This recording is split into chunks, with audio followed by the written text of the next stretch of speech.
இன்றைக்கி அக்கா மாமா ஊருக்கு கிளம்புறாங்க. மார்னிங் பிரேக்ஃபாஸ்ட்டு மட்டும் சாப்பிட்டுட்டு கிளம்புறதா சொல்லிட்டாங்க. மார்னிங் பிரேக்ஃபாஸ்ட்டுக்கு இன்றைக்கி பூரியும் உருளைக்கிழங்கு குருமாவும் தான் ரெடி பண்ணியிருந்தோம். நானும் அம்மாவும் சேர்ந்து தான் குக்கிங் ஒர்க்கே பார்த்தோம். நான் பொட்டேட்டோ குருமா ரெடி பண்ணேன். அம்மா மாவு பிசைஞ்சு எனக்கு தேய்ச்சி கொடுத்தாங்க.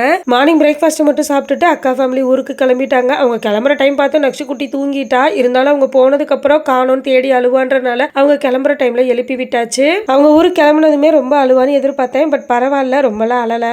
அவங்க ஊருக்கு போகும்போது எனக்கே ரொம்ப கஷ்டமாக தான் இருந்தது. அப்போ குழந்தைங்களுக்கு சொல்லவே வேணாம். என்ன பண்றது, எல்லாத்தையும் கடந்து போய் தான் ஆகணும். நேற்று டிமார்ட்ல இருந்து வாங்கிட்டு வந்த திங்ஸ் எல்லாமே அப்படியே கட்டப்பையிலே இருந்தது. சரி, இன்னைக்கு இது எல்லாத்தையும் எடுத்து அரேஞ்ச் பண்ணி வச்சிடலாமே நினைச்சு எடுத்து வச்சேன். அக்கா கிராசரி திங்ஸ் போட்டு வைக்கிறதுக்குன்னு இந்த குட்டி குட்டி பாக்ஸ் எல்லாம் நேற்று டிமார்ட்ல இருந்து எடுத்துட்டு வந்தாங்க. பாக்குறதுக்கு ரொம்பவே கியூட்டா இருந்தது. அதுக்கப்புறம் இந்த பாக்ஸ் ஆன்லைன்ல ஆர்டர் பண்ணியிருந்தோம். 1/2 kg பிடிக்கிற மாதிரியான பாக்ஸ். இது ஒரு 1 வீக்குக்கு முன்னாடியே ரிசீவ் ஆயிடுச்சு. பட் இன்னைக்கு தான் அரேஞ்ச் பண்ணிடலான்னு எடுத்தேன். இதே மாதிரியான பாக்ஸ் தான் நான் 1 kg பிடிக்கிற மாதிரி வாங்கியிருக்கேன். அது யூஸ் பண்றதுக்கு நல்லா இருக்குன்னு சொல்லவும் தான் அக்கா இந்த பாக்ஸ் ஆர்டர் போட்டிருக்காங்க அம்மாவுக்கு.